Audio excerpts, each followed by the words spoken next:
স্বাধীনতার প্রতি ভালোবাসায়, দেশের প্রতি ভালোবাসায়, শহীদ ভাইদের প্রতি ভালোবাসায় আজকে এই 16 ডিসেম্বর এই সেমিনারে আসার বসার তৌফিক দান করেছেন। এই জন্য শুকরিয়া আদায় করি আলহামদুলিল্লাহ। প্রিয় ছাত্র জনতা, বাংলার মধ্যে যতটাই অভ্যুত্থান হয়েছে, প্রতিটা অভ্যুত্থানের পিছনে ওলামায়ে কেরামের কিন্তু অবদান ছিল।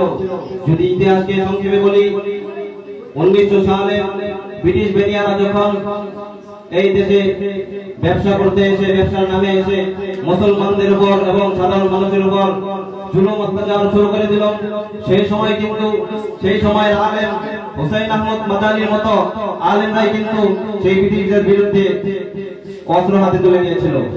প্রিয় ছাত্র জনতা, 1971 সালে পাকিস্তান বাহিনী যখন এই বাংলাদেশের বিরুদ্ধে অবস্থান নিল, তারা যখন মুসলমানদের সংগ্রামে আঘাত করলো, মা বোনদের ইজ্জতের উপর আঘাত আনলো, তখন কিন্তু সেই সময়ের আলেম মাওলানা ভাসানীর মতো ওলামায়ে কেরাম এই পাকিস্তানিদের বিরুদ্ধে অস্ত্র হাতে তুলে নিয়েছিল। প্রিয় ছাত্র জনতা, ইতিহাস জানলে দেখা যায় 2013 সালের শাপলা চত্বরের রক্ত কিন্তু কওমি ওলামায়ে কেরামরাই দিয়েছিল, যার সুবাদে 2024 সালে এই গণঅভ্যুত্থান সম্ভব হয়েছে। প্রিয় ছাত্র জনতা, এর দ্বারা স্পষ্ট বোঝা যায় কওমি ওলামায়ে কেরাম পূর্বেও রক্ত দিয়েছিল, বর্তমানেও রক্ত দিচ্ছে, ভবিষ্যতেও রক্ত দিবে।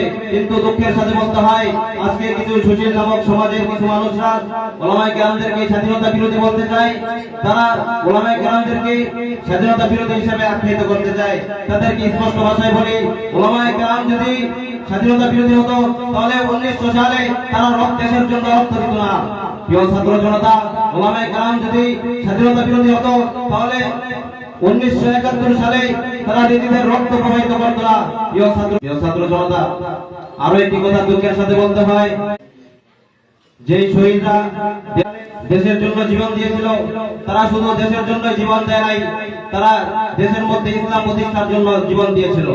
কিন্তু আজকে আমরা দেখতে পাচ্ছি দেশের মধ্যে কিছু দল, কিছু মত, কিছু লোক তারা এই দেশের মধ্য থেকে ইসলামকে মুছে ফেলতে চায়। তারা এই দেশের ওলামায়ে কেরামদেরকে এই দেশ থেকে দূরে সরাতে চায়। তাদেরকে স্পষ্ট ভাষায় বলি, ইসলামে আঘাত হানবেন না। যেই হাত দিয়ে ইসলামের উপর আঘাত হানবেন সেই হাতকে ঘুরিয়ে দেওয়া হবে। স্পষ্ট ভাষায় বলি, যেই হাত দিয়ে কোরআনের উপর আঘাত হানবেন সেই হাতকে ভেঙে ঘুরিয়ে দেওয়া হবে। ইনশাআল্লাহ পূর্বেও রক্ত দিয়েছি, বর্তমানেও রক্ত দিচ্ছি, ভবিষ্যতেও প্রয়োজন হলে মুফতি এনামুল হাসান শহীদ বাড়ির নেতৃত্বে আমরা